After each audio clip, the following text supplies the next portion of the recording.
बकरीद का त्योहार आता है, बाज लोगों के पेट में दर्द होने लगता है। अखबार में खबर आती है मुसलमानों को बकरीद के त्योहार पे जानवरों की कुर्बानी नहीं करनी चाहिए, उतना पैसा किसी गरीब को दे दो तो बड़ा उसकी बड़ी मदद हो सकती है। मुंबई में मुकेश अंबानी के बेटे की शादी हो रही है।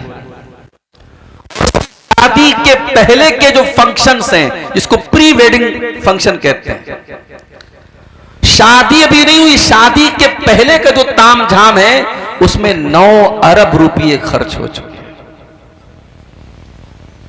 अमेरिका की एक नाचने गाने वाली को बुलाया गया था, उसने 1 घंटा नाचा है, उसको 1 घंटा नाचने के 74 करोड़ रुपए दिए हैं मुकेश अंबानी जी ने। और हमारे बॉलीवुड के बड़े बड़े हीरो और हीरोइन मजे ले लेके उसकी शादी में शामिल हो रहे हैं। तब किसी के पेट में दर्द नहीं हुआ कि 9 अरब रुपये किसी गरीब की बेटी की शादी इससे हो जाए और किसी बच्चे की पढ़ाई पे खर्च कर दिए जाएं और किसी गरीब के घर में कूलर का पानी का इंतजाम कर दिया जाए और पंखा लगा दिया जाए, तब किसी के पेट में दर्द नहीं हुआ। जब दीन के रास्ते में खर्च करने की बात आती है, जब कुर्बानी करने की बात आती है, तो बड़े बड़े लिबरल लोग और बड़े बड़े सेकुलर लोग कहते हैं साहब कुर्बानी को खत्म कीजिए, ये पशु हत्या है, ये जानवरों की हत्या है, और जो है वो पैसा कहीं और खर्च किया जाए। ये हालात है मेरे भाई। दीन पर अमल करना लोहे के चने के चबाने जैसा हो जाएगा। इसीलिए अल्लाह के नबी फरमाते हैं बदाल इस्लाम गरीबा, जब इस्लाम शुरू हुआ था तो दुनिया की नजर में अजनबी था। इस्लाम पर अमल करने वाले, जब शुरुआत में इस्लाम आया तब भी उसके ऊपर अमल करने वाले दुनिया की नजर में अजनबी थे। वसयऊदु कमा बदा गरीबा, और आगे चल करके फिर ऐसा दौर आ जाएगा जब इस्लाम पर अमल करना मुश्किल हो जाएगा। एक लड़की अपने जिस्म की नुमाइश करती है, अपने शरीर के हिस्सों को दिखाती है और सड़क पर निकलती है, रेलवे स्टेशन पर जाती है, ट्रेनों में सफर करती है, फ्लाइट में सफर करती है, किसी को कोई एतराज नहीं है, किसी को कोई समस्या नहीं है।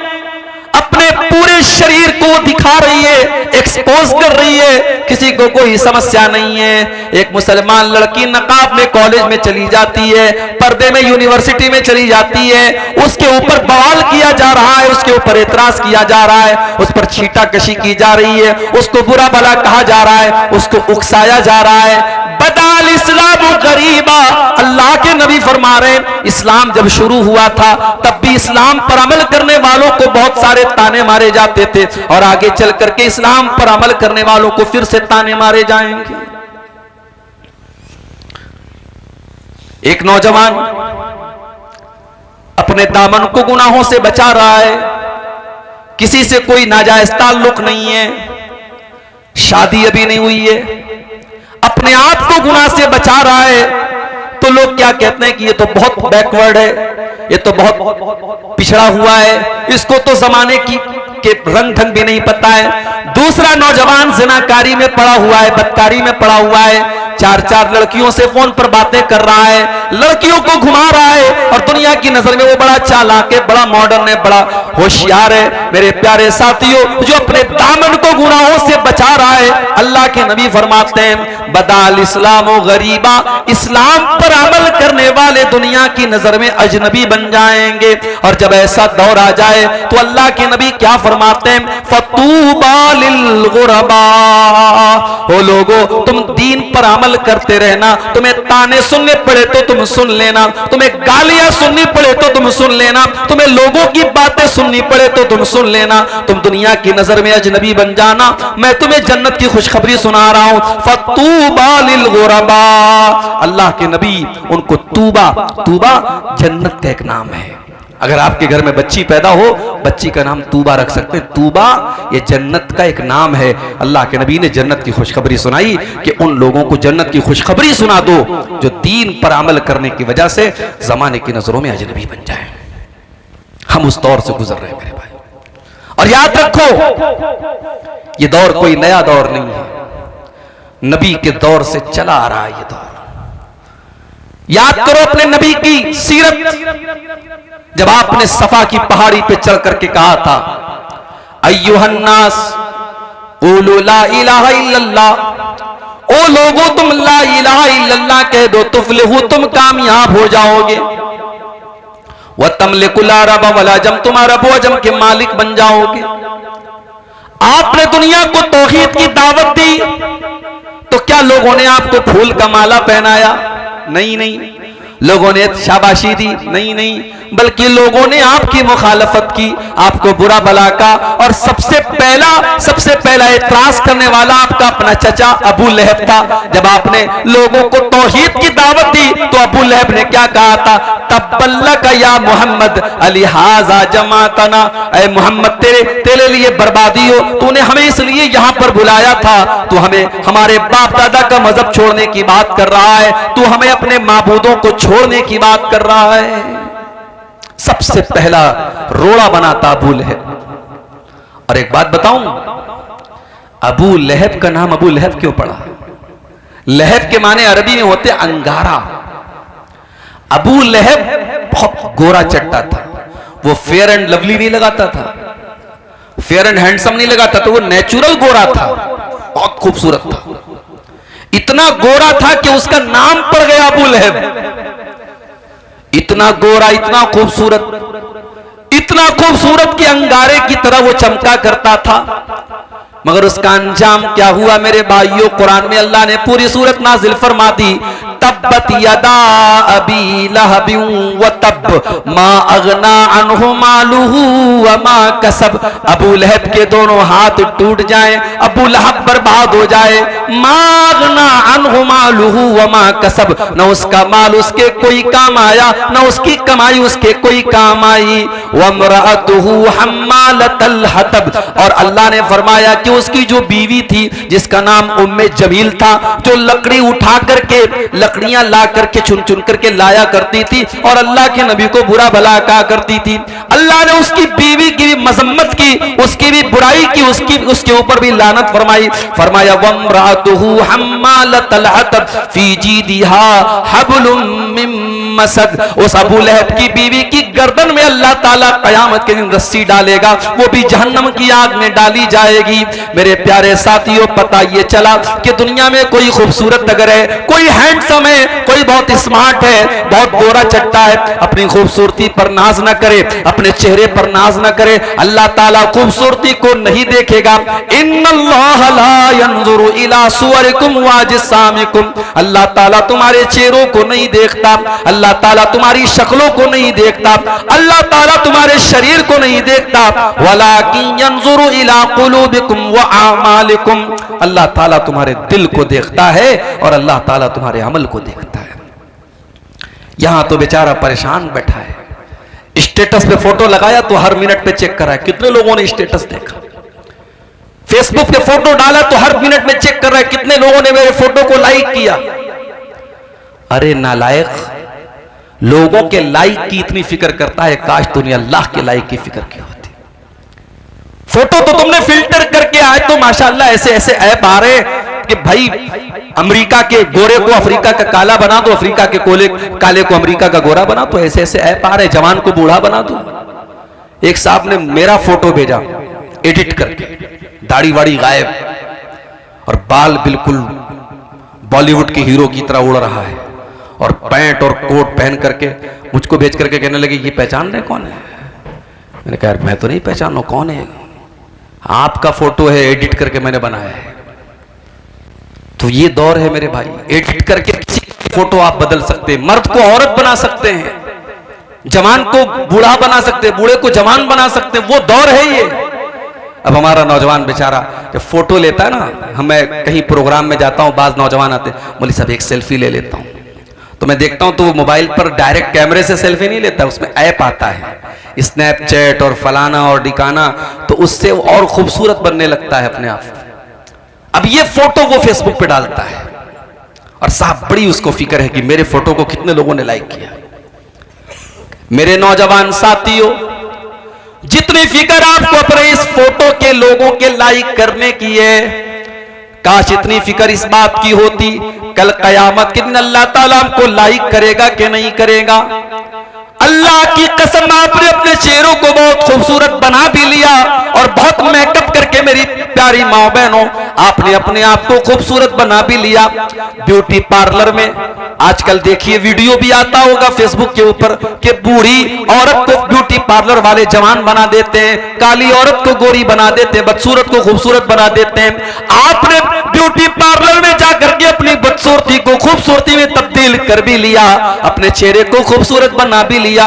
मगर माफ करना मेरी बहनों और माफ करना मेरे भाइयों, अगर आपका दिल खराब है और आपका अमल सही नहीं है तो कल कयामत के दिन आपका अंजाम और हमारा अंजाम क्या होने वाला है। अल्लाह कुरान में फरमाता है ववुजूहु यौमइज़िन अलैहा ग़बरा तरहकुहा क़तरा उलाइका हुमुल कफ़रतुल फजरा। कयामत के दिन कुछ ऐसे भी लोग आएंगे जिनके चेहरे काले कलूटे होंगे, जिनके चेहरों पर अल्लाह ताला तारकोल पोत देगा। उनके चेहरे बड़े बदसूरत हो जाएंगे, बड़े भयानक हो जाएंगे। वो दुनिया में बड़े हैंडसम रहे होंगे, बड़े स्मार्ट और बड़े खूबसूरत रहे होंगे, मगर कयामत के दिन उनके चेहरे बड़े बदसूरत बना दिए जाएंगे। ये कौन लोग होंगे? फरमाया उलाइका हुमुल कफ़रतुल फजरा। ये वो लोग होंगे जो अल्लाह का इनकार करने वाले, उसकी शरीयत का इनकार करने वाले, ये हराम खाने वाले और गलत काम करने वाले और नाजायज काम करने वाले और अल्लाह को नाराज करने वाले काम करने वाले होंगे। दुनिया में इंसान फेसबुक चला रहा है, मोबाइल चला रहा है, कोई गलत चीज देख लिया, अब डर भी है कि मां के हाथ में लग गया, भाई के हाथ में लग गया तो देख न ले, तो क्या करता है? डिलीट कर देता है। ब्राउजर पे कोई चीज देखा, डिलीट। व्हाट्सएप की चैटिंग डिलीट, फेसबुक का मैसेंजर की चैटिंग डिलीट, सब डिलीट कर दिया। दुनिया से आपने सब डिलीट कर दिया। मेरे प्यारे भाइयों, जो अल्लाह ताला का डाटा रिकॉर्ड हो रहा है, अल्लाह ताला के फरिश्ते तो सब रिकॉर्ड कर रहे हैं कि एक एक अदा आपकी रिकॉर्ड कर रहे हैं। व इन्ना अलैकुम लहाफिज़ीन किरामन कातिबीन, मेरे किरामन कातिबीन एक एक हरकत को तुम्हारे रिकॉर्ड कर रहे हैं। यालमून मा तफअलून, तुम जो जो कर रहे हो मेरे फरिश्तों को मालूम है। फरिश्ते सब रिकॉर्ड कर रहे हैं और फरिश्ते तो कर ही रहे हैं। हमने मोबाइल को उंगली से टच किया, हमारी उंगली भी रिकॉर्ड कर रही है।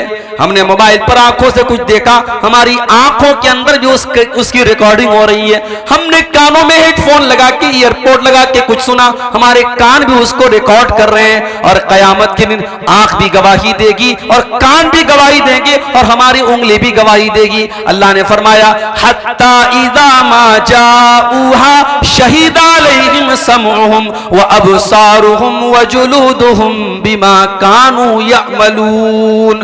कयामत के दिन जब तुम आओगे, तुम्हारी आंखें भी तुम्हारे खिलाफ गवाही देंगी, तुम्हारे कान भी तुम्हारे खिलाफ गवाही देंगे, तुम्हारे बदन की चमड़ी भी तुम्हारे खिलाफ गवाही देगी। वक़ालू लिजुलूदिहिम लिमा शहिदतुम अलैना क़ालू अंतक़नल्लाहु अल्लज़ी अंतक़ कुल्ल शै। इंसान कहेगा अपनी चमड़ी से, तू कैसे बोल रही है, तू कैसे बात कर रही है? इंसान की चमड़ी कहेगी आज अल्लाह ने हमको बोलने की ताकत दी है, बोलने की शक्ति दी है और आज हम तेरे करतूतों का पर्दाफाश करेंगे, तेरे पोल खोलेंगे, तेरा सब कुछ बयान करेंगे। इसकी फिक्र करो मेरे भाई।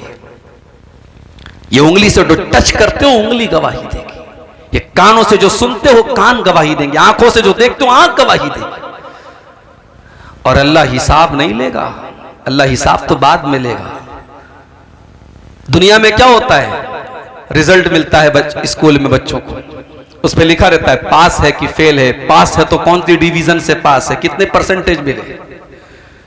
दुनिया में ये तो नहीं होता ना कि बच्चे को ला करके एग्जाम की कॉपी दे दी जाती है, लो भाई देखो तुमने जो लिखा वो नंबर मिला, ऐसा नहीं होता। एग्जाम की कॉपी कब मिलती है? जब बच्चे के गार्जियन कहते हैं कि सर हमारे बच्चे ने तो बहुत अच्छा इंग्लिश का पेपर दिया था, आपने 100 में उसको 70 मार्क्स दिए हैं, 70 नंबर दिए हैं, हमारा बच्चा तो कह रहा है उसके सारे जवाब सही थे। तो टीचर क्या करता है? कॉपी निकालता है और कॉपी निकाल के बच्चे के पेरेंट्स को दिखा देता है, उसके माँ बाप को, देखिए ये है आपके बच्चे की कॉपी, आपके बच्चे ने जितना लिखा था उसका उतना नंबर उसको मिल गया। कयामत के दिन अल्लाह तबारक व तआला हमारी मार्कशीट नहीं देगा, हमारी आंसर बुक देगा। वकुल्ल इंसानिन अलज़मनाहु ताइरहु फी उनुक़ी, हर इंसान का नाम आमाल उसकी गर्दन में हम लटका देंगे।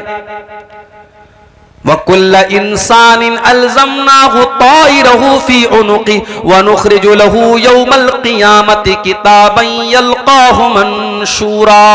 उसकी पूरी जिंदगी का कच्चा चिट्ठा एक खुली हुई किताब की शक्ल में उसकी गर्दन में लटका दिया जाएगा और अल्लाह फरमाएगा इक़रा किताबक कफ़ा बिनफ़्सिकल यौमा अलैका हसीबा। मेरे बंदे ये तू अपनी किताब को खुद पढ़ ले, अपनी आंसर बुक को खुद देख ले, तू क्या करके आया है, तूने क्या क्या गुनाह के काम किए, क्या तूने अच्छे काम किए, सब रिकॉर्ड कर लिया गया है। ये तेरी किताब है, तू खुद हिसाब करके बता दे तुझे कितने नंबर मिलने चाहिए, तुझे पास होना चाहिए या फेल होना चाहिए, तुझे कामयाब होना चाहिए या नाकाम होना चाहिए, तुझे जन्नती होना चाहिए या जहन्नमी होना चाहिए। ये है अल्लाह ताला का सिस्टम मेरे भाई। हम दुनिया की खूबसूरती पर इतरा रहे हैं, नहीं मेरे भाइयों, कयामत के दिन अल्लाह हमारी खूबसूरती नहीं देखेगा, अल्लाह हमारा अमल देखेगा, हमारा तकवा देखेगा। हजरत बिलाल कौन से खूबसूरत हैं? हजरत बिलाल कोई दुनिया के स्टैंडर्ड के हिसाब से कोई गोरे चट्टे भी नहीं, कोई खूबसूरत भी नहीं है। वो तो हबशा के रहने वाले हैं, उनका रंग तो काला है, वो तो काले हैं, मगर उनका मकाम क्या है मेरे प्यारे भाइयों? इतनी मीठी आवाज हजरत बिलाल की है कि जब अल्लाह के नबी खाने काबा को फतह करते तो कहते हैं बिलाल इस खाने काबा की छत पे चढ़ के तू अजान दे। और दुनिया ने देखा कि जिस खाने काबा के अंदर 360 बुतों को रखा गया था, उसकी छत पे खड़े होकर के बिलाल हबशी अजान देते हैं और लोगों को नमाज की दावत देते हैं। बिलाल का ये मकाम है कि अल्लाह के नबी जब मेराज के सफर पे जाते हैं, आप कहते हैं कि मैंने अपने आगे जन्नत में किसी के चलने की आवाज सुनी, मैंने किसी के पैरों की आहट की आवाज सुनी, मुझे बताया गया कि ये हजरत बिलाल के कदमों की आहट है। जब आप दुनिया में तशरीफ लाए, आपने पूछा कि ऐ बिलाल तू कौन सा ऐसा अमल करता है कि मैंने जन्नत में तेरे कदमों की आहट की आवाज सुनी थी? हजरत बिलाल ने कहा अल्लाह के नबी मुझे ऐसा कोई अमल तो याद नहीं है, हाँ एक बात मेरे अंदर है, मैं कभी बेवजू नहीं रहता हूं। पेशाब किया, लेटरिन की हाजत हुई, हवा खारिज हो गई, जब भी मेरा वजू टूट जाता है मैं वजू कर लेता हूं और जब भी मैं वजू करता हूं मैं 2 रकात नमाज पढ़ता हूं। अय अल्लाह के नबी हो सकता है कि यही अमल हो? आपने फरमाया कि हाँ ए बिलाल यही वो अमल है जिसने तुझे इस मकाम तक पहुंचाया। यही बिलाल थे जब इन्होंने इस्लाम को कबूल किया, इनके मालिक ने उमैया इब्ने खल्फ ने इनको अरब के तपते हुए सहरा में, अरब के तपते हुए बालू पर लिटा दिया और इनके सीने पर गर्म पत्थर रख दिया और इनके ऊपर प्रेशर डाल करके कहने लगा कि ऐ बिलाल अगर तू इस्लाम को छोड़ दे तो मोहम्मद का दीन छोड़ दे, ऐ बिलाल हम तुझे तकलीफ देना छोड़ देंगे। मेरे नौजवान साथियों, बिलाल कोई बहुत पढ़ा लिखा इंसान नहीं है, बिलाल कोई खूबसूरत इंसान नहीं है, बिलाल कोई हैंडसम इंसान नहीं है, मगर बिलाल के सीने में जो दिल है उस दिल में अल्लाह की मोहब्बत भरी है, रसूल की मोहब्बत भरी है। उस अरब के तपते हुए सहरा में लेटा हुआ बिलाल, सीने पर गर्म पत्थर रखा हुआ बिलाल, सीने की चर्बी बिलाल की पिघल रही है और बिलाल के पीठ को अरब की तपती हुई रेत उनकी पीठ को पिघला रही है, मगर फिर भी बिलाल की जुबान से क्या निकलता है? अहद अहद अहद, मेरा अल्लाह एक है, मेरा माबूद एक है, मेरा रब एक है। बिलाल अपनी तौहीद को छोड़ने को तैयार नहीं है। और हमारी नौजवान नस्ल का क्या हाल है? बरेली शहर, उत्तर प्रदेश के बरेली शहर में 8 साल तक मदरसे में पढ़ने वाली लड़की फेसबुक पर किसी ने आई लव यू बोल दिया, मोहब्बत का इकरार कर दिया, उसके जाल में फंसती है और इस्लाम को छोड़ करके उसके मजहब में दाखिल होती है, उसके साथ जाके शादी कर लेती है। ये हमारी कौम की हालत है। शर्म से चुल्लू पर पानी में डूब मरना चाहिए हमें। हमको तो लगता है कि साहब ये तो अखबार में एक खबर आई है, ये सिर्फ एक खबर नहीं है, ये पूरी कौम के लिए सोचने का मकाम है मेरे भाई। और इसीलिए मैं कहता हूं कि इन मदरसों को आप हकीर मत समझो। जब तक ये मदरसे बाकी हैं, आपके बच्चों और बच्चियों को अल्लाह और उसके रसूल के बारे में बताया जा रहा है। आपके कॉन्वेंट स्कूलों में नहीं बताया जा रहा है, आपके इंग्लिश स्कूलों में नहीं बताया जा रहा है उसको इस्लाम के बारे में, तौहीद के बारे में। अभी राजस्थान से खबर आई कि साहब बुर्का पहनने वाली और नकाब पहनने वाली लड़कियां स्कूल में क्या कर रही हैं? सूर्य नमस्कार कर रही हैं। मीडिया भी ऐसी खबरों को मिर्च मसाला लगा के खूब बताता है। हिसाब देखिए, मुसलमान लड़कियां सूर्य नमस्कार कर रही हैं। क्या इस्लाम के अकीदे के हिसाब से ये ठीक है? हम सूर्य को भगवान नहीं मानते, हम सूर्य को रब नहीं मानते। हमारा अकीदा क्या है? वश्शम्सु तजरी लिमुस्तक़र्रिन लहा ज़ालिका तक़दीरुल अज़ीज़िल अलीम।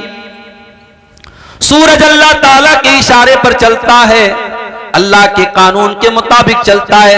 वल क़मर क़द्दरनाहु मनाज़िल हत्ता आद कल उर्जूनिल क़दीम। और चांद भी अल्लाह ताला के सिस्टम से चलता है। पहली तारीख का चांद पतला होता है, फिर धीरे धीरे मोटा होता है, फिर 14वीं का चांद कंप्लीट हो जाता है, फिर धीरे धीरे छोटा होता है, और फिर लकड़ी की तरह और खजूर के तने की तरह फिर पतला हो जाता है। ये चांद का सिस्टम, ये सूरज का सिस्टम ये बता रहा है कि चांद अपनी मर्जी से नहीं निकल रहा है, सूरज अपनी मर्जी से नहीं निकल रहा है। इनको निकालने वाला कोई है, इनको चलाने वाला कोई है। सूरज अपनी मर्जी का मालिक नहीं है, चांद अपनी मर्जी का मालिक नहीं है। मेरे प्यारे भाइयों, हमारा अकीदा तो ये है कि सूरज हमेशा पूरब से निकल रहा है और पश्चिम में डूब रहा है। ये अल्लाह का कानून है, ये अल्लाह का हुक्म है, इसलिए सूरज ऐसा कर रहा है। और जिस दिन कयामत कायम होने वाली होगी, अल्लाह सूरज को हुक्म देगा कि हमेशा तो तू पूरब से निकला करता था, लेकिन आज तुझे उल्टा करना है, और कयामत के दिन सूरज पश्चिम से निकल जाएगा। मेरे प्यारे भाइयों, आज आपके स्कूलों में आपके बच्चों से सूरज के आगे सजदा करवाया जा रहा है और सूरज के आगे हाथ जुड़वाया जा रहा है। मेरे प्यारे साथियों, अपनी नौजवान नस्ल की अकीदे की हिफाजत करो, उनकी तौहीद की हिफाजत करो, उनको ईमान सिखाओ। अगर नहीं सिखाओगे तो अंजाम यही होगा कि 8 साल मदरसे में पढ़ने वाली बच्ची मुर्तद हो जाएगी। हमारी कौम का हाल आप देखो मेरे भाई। राजनीति का तो और बुरा हाल है, पॉलिटिक्स का तो और बुरा हाल है।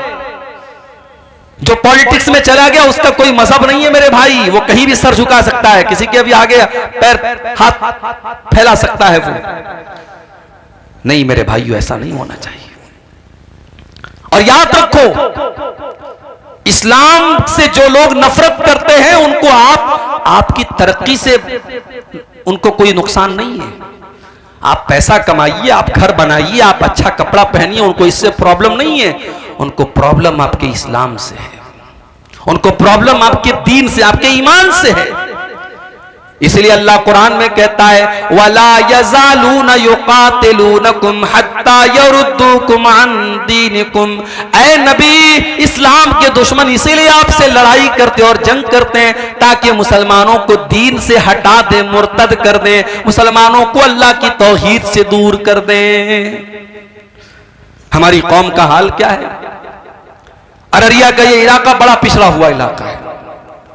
किसी बाप को अल्लाह ताला ने तौफीक दी, उसने बेटे को पढ़ाया, बेटा आईएएस ऑफिसर बन गया।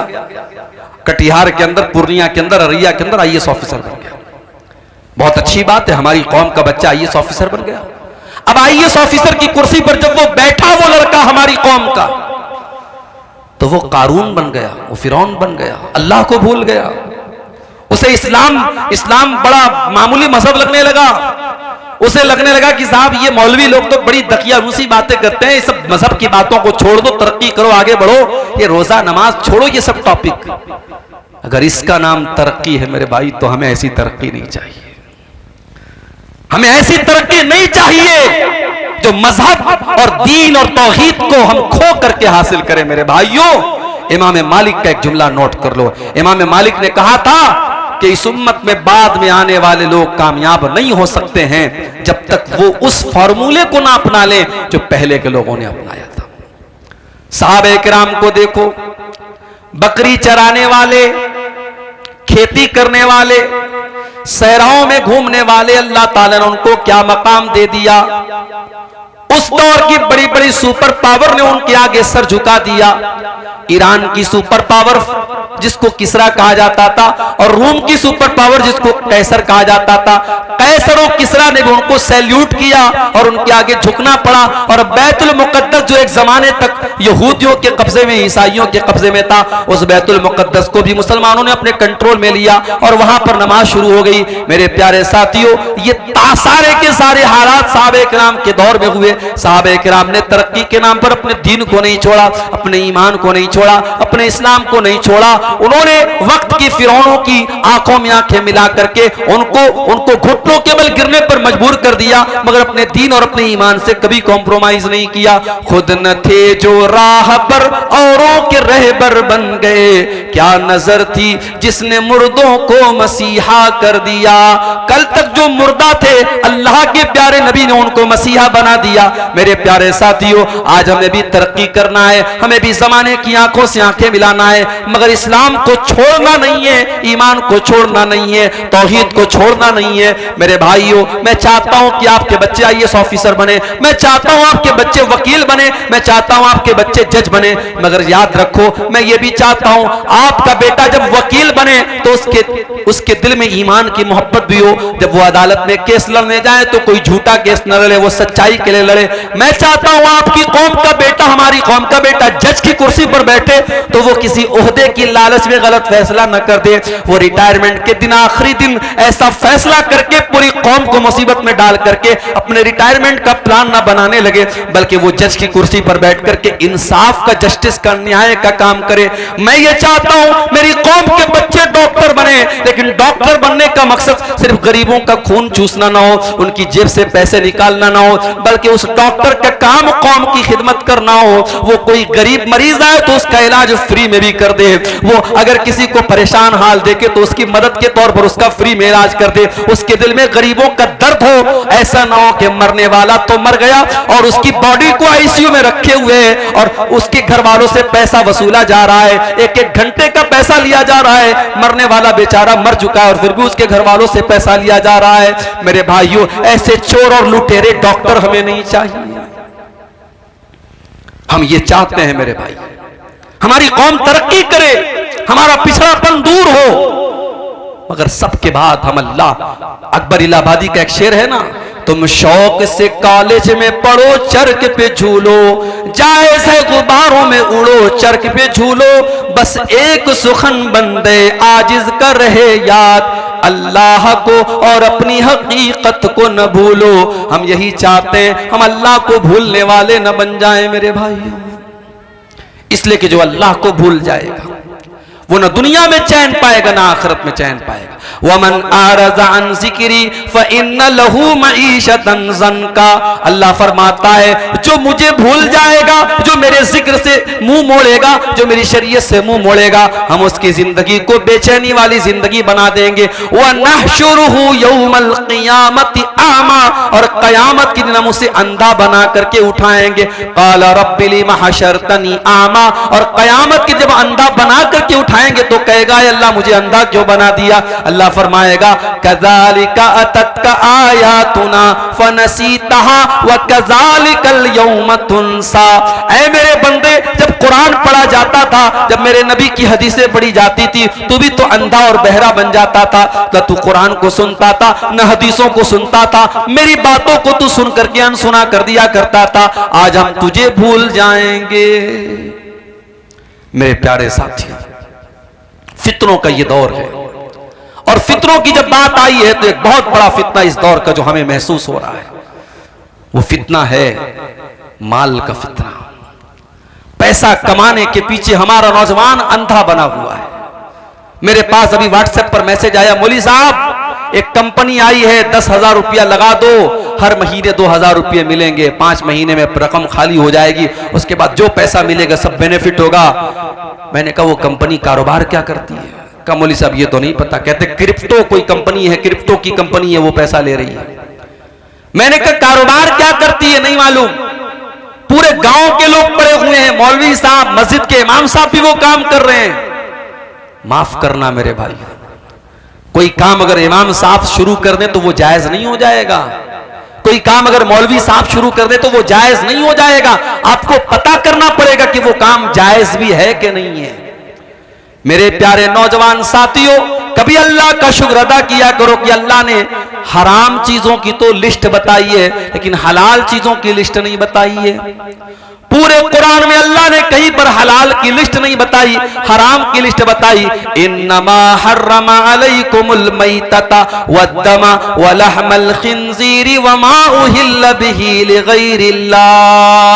ऐ ईमान वालो, अल्लाह ने तुम्हारे ऊपर मुर्दार को हराम किया है, खून को हराम किया है, सूअर के गोश्त को हराम किया है, गैरुल्लाह का जिस चीज पर नाम लिया जाए उसको हराम किया है। हराम की तो लिस्ट बताई अल्लाह ने, लेकिन हलाल की लिस्ट नहीं बताई है। मेरे प्यारे भाइयों, आप कारोबार कीजिए, आप बिजनेस कीजिए, और छोटा किसी बिजनेस को आप छोटा मत समझिए।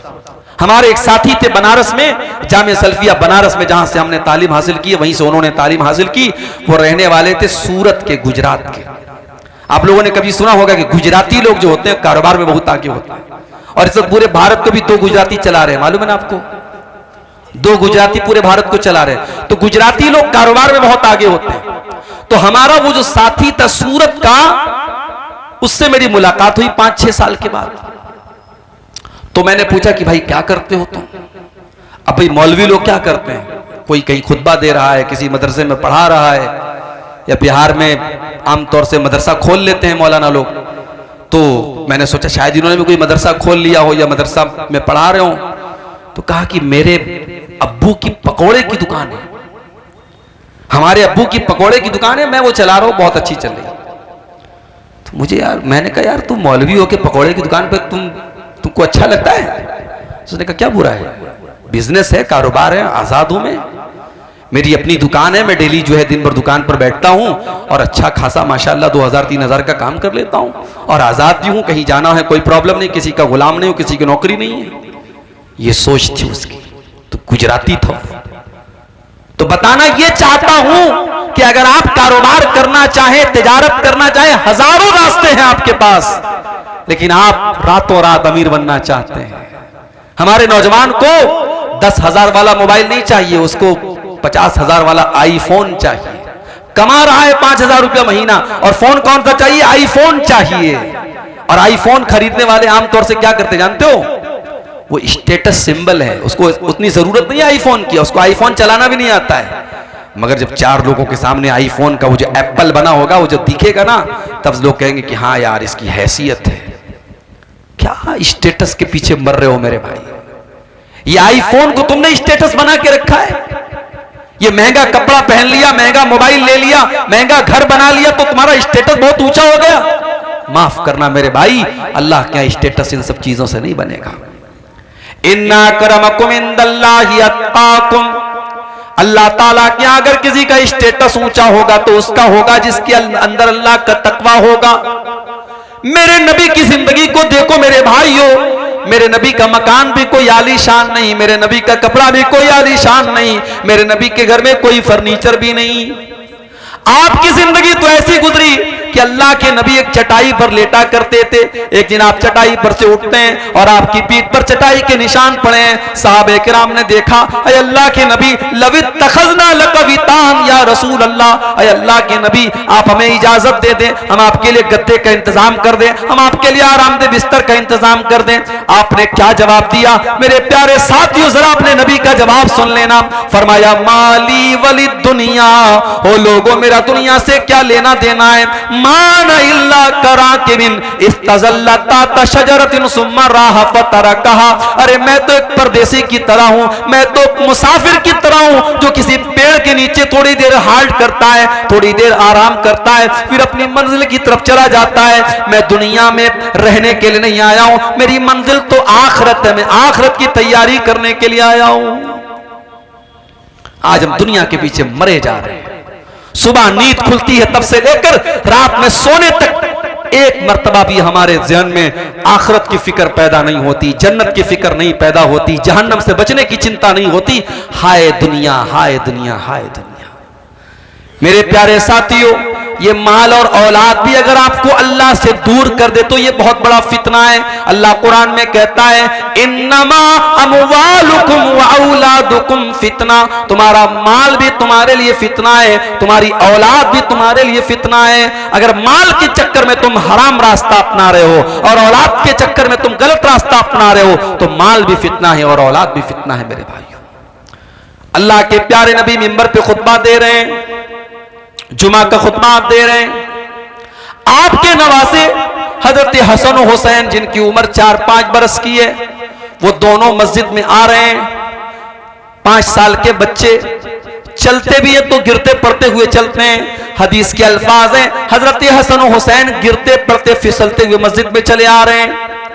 अल्लाह के प्यारे नबी की नजर अपने नवासों पर पड़ी और वो दोनों नवासे लाल रंग का कुर्ता पहने हुए हैं। पता ये चला कि लाल रंग का कुर्ता पहनना जायज है, लाल रंग का कपड़ा पहनने में कोई हर्ज की बात नहीं है। हाँ, सैफ्रॉन कलर का कपड़ा नहीं पहनना चाहिए, जाफरानी कलर का कपड़ा, वो मुशरिकों की पहचान है, वो उनका शियार है। अगर कोई रेड कलर का लाल रंग का शर्ट पहनता है, कुर्ता पहनता है, चाहे मर्द हो चाहे औरत हो, कोई हर्ज की बात नहीं। नबी के नवासे लाल रंग का कुर्ता पहन करके आ रहे हैं और अल्लाह के नबी की नजर पड़ गई। हदीस के अल्फाज हैं आपने अपने खुतबे को रोका और आपने अपने दोनों नवासों को गोद में लिया, उनको लाडो प्यार किया और उनको प्यार करने के बाद आपने फरमाया कि ओ लोगों, अल्लाह ताला ने कितनी सच्ची बात कही है कुरान में, इन्नमा अमवालुकुम व औलादुकुम फितना, तुम्हारा माल तुम्हारे लिए फितना है, तुम्हारी औलाद तुम्हारे लिए फितना है। अच्छा एक बात बताओ, अल्लाह के नबी ने खुतबा रोका, नवासों को गोद में लिया और ये बात कही, इसमें कितना टाइम लगा होगा? ज्यादा ज्यादा 2 मिनट लगा होगा, 3 मिनट लगा होगा, 5 मिनट मान लो। 5 मिनट के लिए अल्लाह के नबी ने खुतबे को रोका और अपने नवासों को, अपने बच्चों को गोद में लिया, तो आपने उसको फितना कहा है। और हमारा हाल क्या है? हमारा हाल तो यह कि 24 घंटे दुनिया में डूबे हुए हैं, दुनिया के लालच में पड़े हुए हैं और इस कदर लालची हो चुके हैं। अजान की आवाज आती है, 5 टाइम अजान देने वाला अजान दे रहा है, अस्सलातु खैरुम मिन नौम की आवाज दे रहा है और हम अपनी दुकान पे बैठे हुए हैं। हमारा कारोबार चल रहा है, हमारा बिजनेस चल रहा है, हमारी दुकान बंद नहीं हो रही, हमारे कारोबार पर कोई फर्क नहीं पड़ रहा है।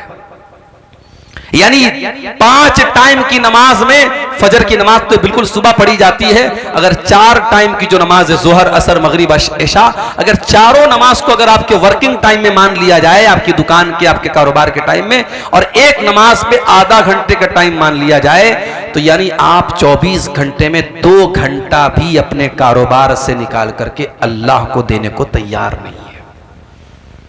जो अल्लाह आपको खिला रहा है, पिला रहा है, आपको ऑक्सीजन दे रहा है।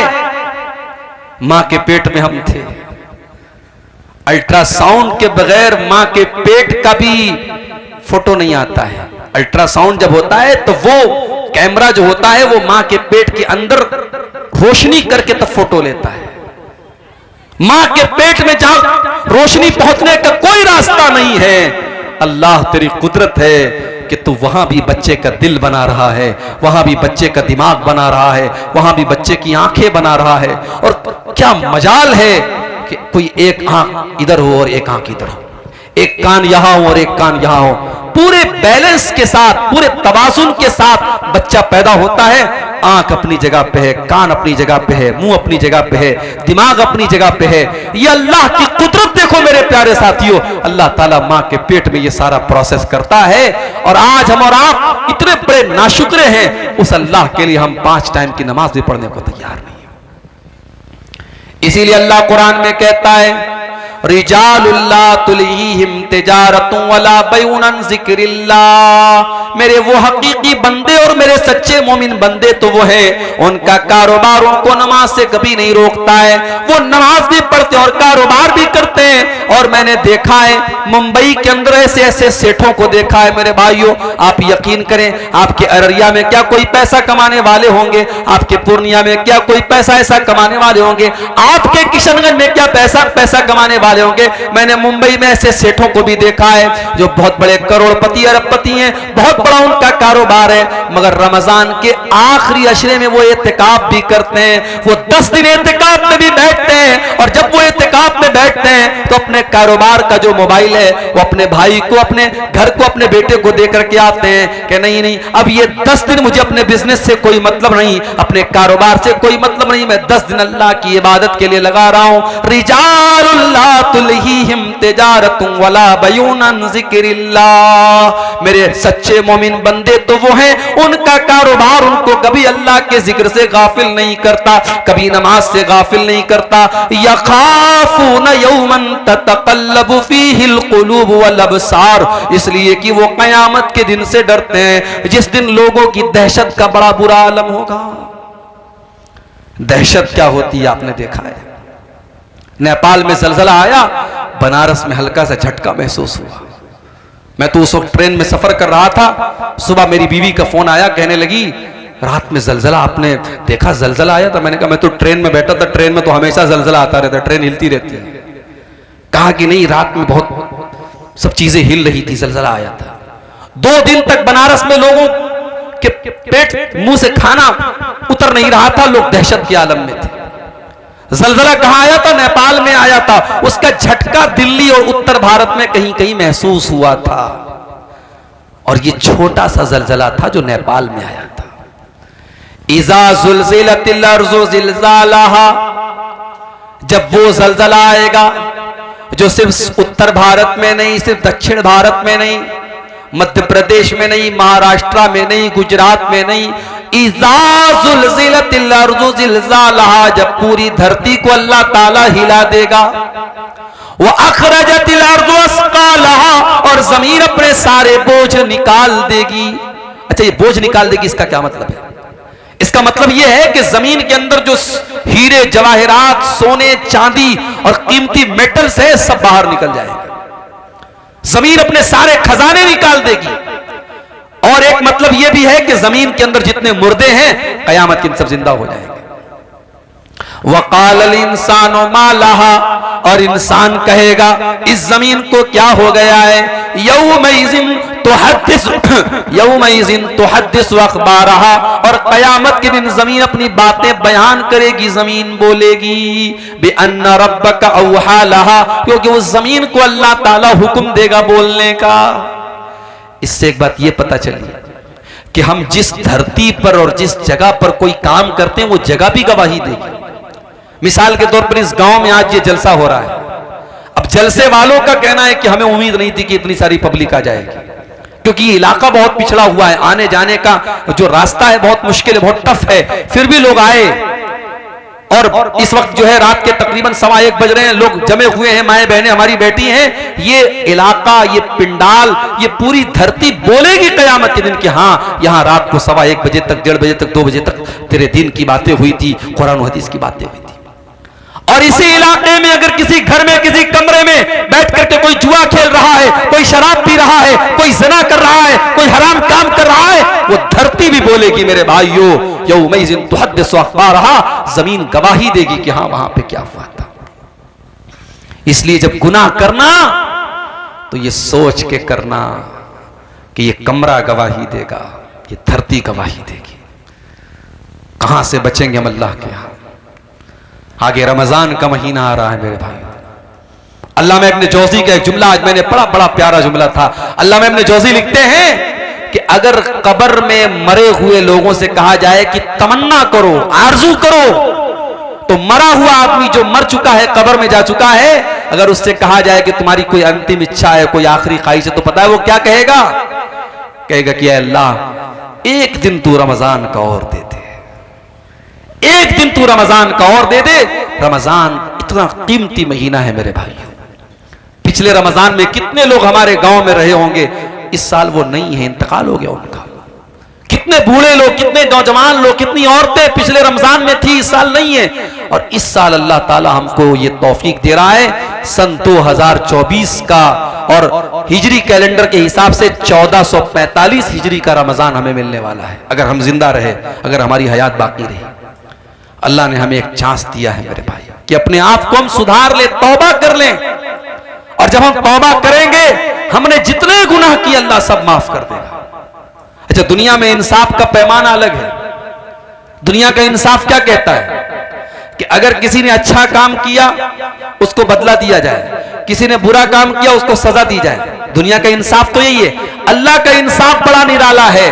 अल्लाह का इंसाफ यह है, अगर आपने कोई नेकी का इरादा किया, आपने इशा की नमाज पढ़ी और रात में बिस्तर पे सोने के पहले आपने मोबाइल के ऊपर अलार्म लगाया कि मैं रात को 3 बजे उठ करके तहज्जुद की नमाज पढ़ूंगा, पक्का इरादा आपने किया, लेकिन थके हारे थे, नींद आ गई, सोए रह गए और 3 बजे रात में फजर आप तहज्जुद की नमाज के लिए नहीं उठ पाए।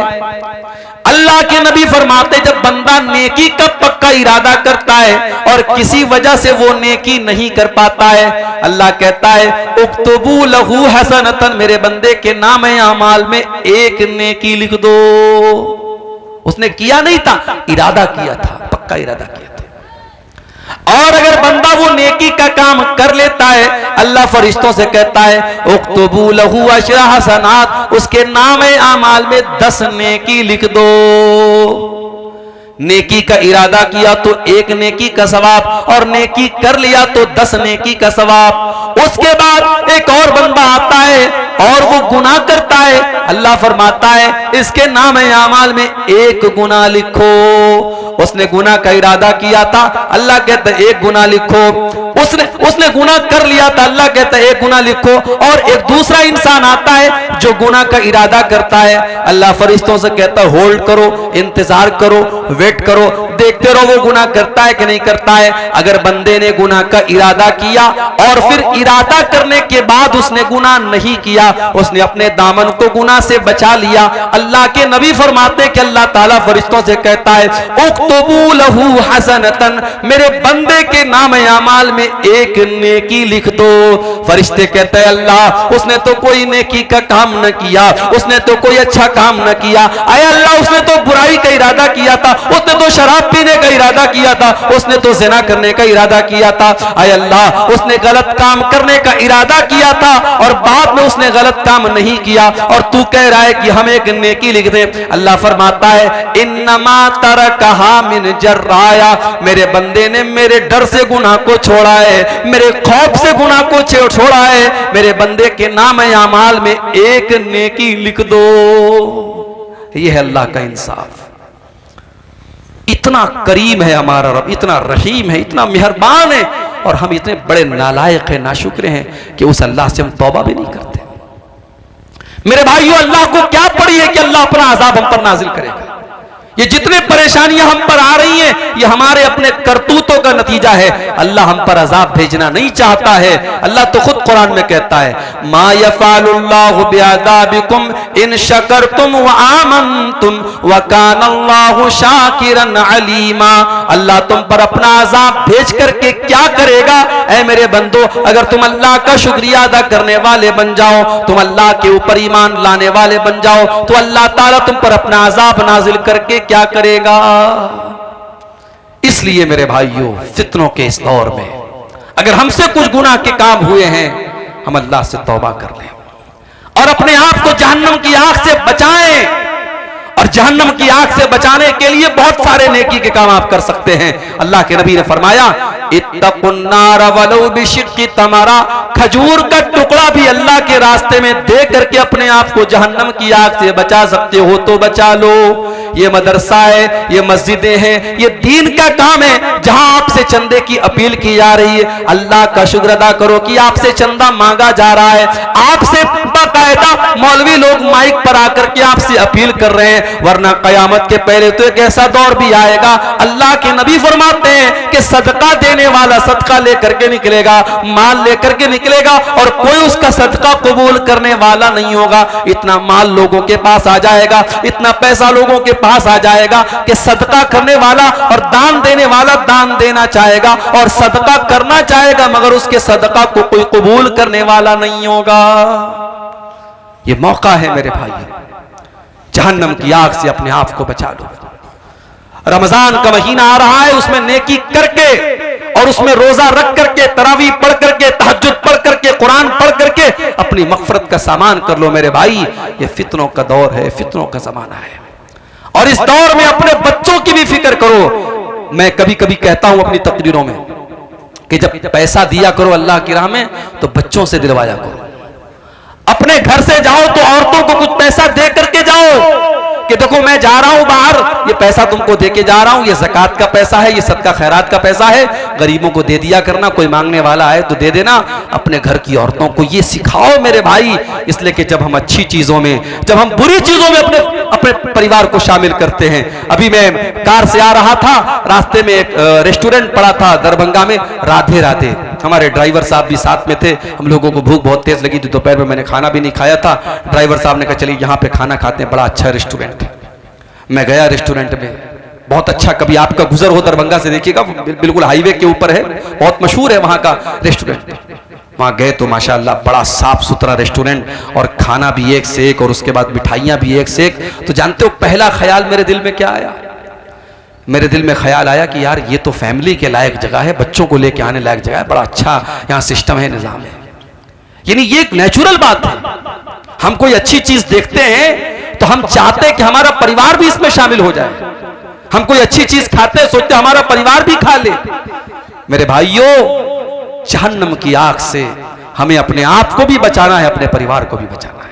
कू अनफुसकुम व अहलीकुम नारा, अल्लाह कुरान में कहता है अपने आप को और अपने परिवार को जहन्नम की आग से बचाने की फिक्र करो, बचाने का इंतजाम करो। अब जरा दिल पे हाथ रख के बताओ कि आपने अपने आप को और अपने परिवार को जहन्नम की आग से बचाने के लिए क्या काम किया है। आप एक महीना छोड़ दो, एक साल छोड़ दो, आप एक हफ्ता और एक दिन का हिसाब हमको बता दो कि आपने पिछले एक दिन में कितने ऐसे काम किए हैं जो आपको जहन्नम की आग से बचाने वाले हैं। इसीलिए मेरे भाइयों, अल्लाह के नबी फरमाते हैं ला तहकिरन्न मिनल मारूफ शैया, किसी नेकी को हकीर मत समझो। छोटी छोटी नेकी के काम, छोटे छोटे जिक्र के कलमात हैं। आपने जुबान से पढ़ा सुभानअल्लाहि व बिहम्दिही सुभानअल्लाहिल अज़ीम, आपको पढ़ने में 5 सेकंड लगा। सुभानअल्लाहि व बिहम्दिही सुभानअल्लाहिल अज़ीम आपको पढ़ने में 2 सेकंड लगा, 3 सेकंड लगा। मगर इस कलमे का सवाब क्या है? बुखारी शरीफ की आखिरी हदीस है, अल्लाह के नबी फरमाते हैं कलिमतानी खफीफतानी अलल लिसानी सकीलतानी फिल मीज़ानी सुब्हानल्लाहि व बिहम्दिही सुब्हानल्लाहिल अज़ीम। अल्लाह के रसूल सल्लल्लाहु अलैहि वसल्लम फरमाते हैं कि 2 कलमे ऐसे हैं जो अल्लाह को बहुत प्यारे हैं और जुबान पर बड़े हल्के हैं और क़यामत के दिन अल्लाह के तराजू पर बड़े भारी होंगे। और ये 2 कलमे कौन है? यही सुब्हानअल्लाह व बिहम्दिही सुब्हानअल्लाहिल अज़ीम। इसी तरीके से आप सुभान अल्लाह, अल्हम्दुलिल्लाह, ला इलाहा इल्लल्लाह, अल्लाहु अकबर, ये कलमात जो हैं इनका सवाब बहुत ज्यादा, इसको आप पढ़ें। अल्लाह ने आपको दौलत दी है, सदका खैरात करें, गरीबों की मदद करें। और जब मदद करें तो इस चक्कर में ना रहे कि माइक पर मेरा नाम बोला जाए। हमारे ये भी बड़ा मसला है, माइक पर जब तक नाम ना बोला जाए तब तक हमें लगता है मौलवी साहब जब तक नाम ले लेके हमारे दुआ ना करे हमारा दान कबूल नहीं हुआ। जरूरी नहीं है, कुछ नेकी ऐसी भी करो आपको पता हो, अल्लाह को पता हो। अल्लाह के नेक बंदे नेकी करते हैं, दरिया में डाल देते हैं। वयुतीमून अत्तआम अला हुब्बिही मिस्कीनन व यतीमन व असीरा, मेरे नेक बंदे गरीबों को खाना खिलाते, यतीमों को खाना खिलाते, कैदियों को खाना खिलाते। और जब खाना खिलाते तो क्या कहते हैं? इन्नमा नुतइमुकुम लिवजहिल्लाह, हम तुम्हें अल्लाह को राजी करने के लिए खाना खिला रहे हैं। ला नुरीदु मिनकुम जज़ाअन वला शुकूरा, हमें तुमसे कोई बदला नहीं चाहिए, हमें तुमसे कोई शुक्रिया नहीं चाहिए, हम तो अल्लाह से अपना बदला चाहते हैं। इन्ना नखाफु मिर रब्बिना यौमन अबूसन कमतरीरा, हमें तो कयामत के दिन का डर है। मेरे भाइयों, मेरी तकरीर लास्ट में होने वाली थी और अभी शायद बंगला जुबान के कोई मुकर्रिर बाकी हैं जो आपके सामने चंदे के लिए तकरीर करेंगे, लेकिन चूंकि पब्लिक दूर दूर से आई है और जलसे वालों ने ये सोचा कि अगर बाद में मेरा नंबर आएगा तो हो सकता है बहुत सारे लोग चले जाएं, इसलिए मुझे पहले आते ही फौरन जो है 10 मिनट के बाद मुझे बुला लिया गया। मैं एक आपसे गुजारिश करता हूं कि आप इस मदरसे के लिए जो वाकई में, यानी इसमें तो कोई शक नहीं करेगा कि ये इलाका काफी पिछड़ा हुआ है और इस इलाके में मदरसे की जरूरत थी, और अल्लाह जज़ाए खैर दे हमारे भाई शेख नौशाद साहब को और उनके तमाम जो रुफ़क़ा हैं जिनकी मेहनतों से ये जामिया इस्लामिया अम्मारिया चल रहा है। आप दुआ भी करें और जाते वक्त आपसे जो भी बन सके आप ताउन करके जाएं, इस इदारे को दान दे करके जाएं। अगर वाकई में आपको दीन से मोहब्बत है, अल्लाह से मोहब्बत है, रसूल से मोहब्बत है और आप चाहते हैं कि इस इलाके के बच्चे भी कुरान और हदीस को सीखें और यहाँ की नौजवान नस्ल भी ऐसी तैयार हो जिसके दिल में अल्लाह और उसके रसूल की मोहब्बत हो, तो ये काम करके आप जाएं। मैं दुआ करता हूँ अल्लाह ताला से रब्बुल आलमीन हम सबको इस दौर में, फितनों के इस दौर में जो भी नेकी के काम हैं अल्लाह ताला उसमें हम सबको हिस्सा लेने की तौफीक अता फरमाए।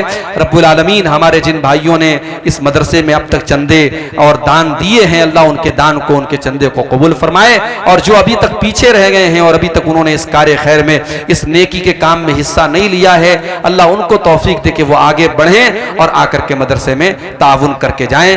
आमीन। अल्लाह ताला से हम ये भी दुआ करते हैं अल्लाह इस इलाके की पिछड़ेपन को दूर करे, इस इलाके को भी और इलाकों की तरह तरक्की अता फरमाए, यहाँ के लोगों की जिंदगियों में बरकतें अल्लाह ताला पैदा करे, यहाँ का रास्ता आसान हो जाए, यहाँ की जिंदगी आसान हो जाए। अल्लाह ताला यहाँ के लोगों को अपने हिफ्ज़ अमान में रखे, रब्बुल आलमीन हम सबको अपने हिफ्ज़ अमान में रखे। आमीन व आखिर दावाना अल्हम्दुलिल्लाहि रब्बिल आलमीन। जज़ाकल्लाहु खैरा। तो लीजिए अब आखिर में मैं हज़रत मौलाना अनीकुल इस्लाम साहब हफिजुल्लाह से दरख्वास्त करता हूँ कि वो कुर्सी खिताबत को संभालें।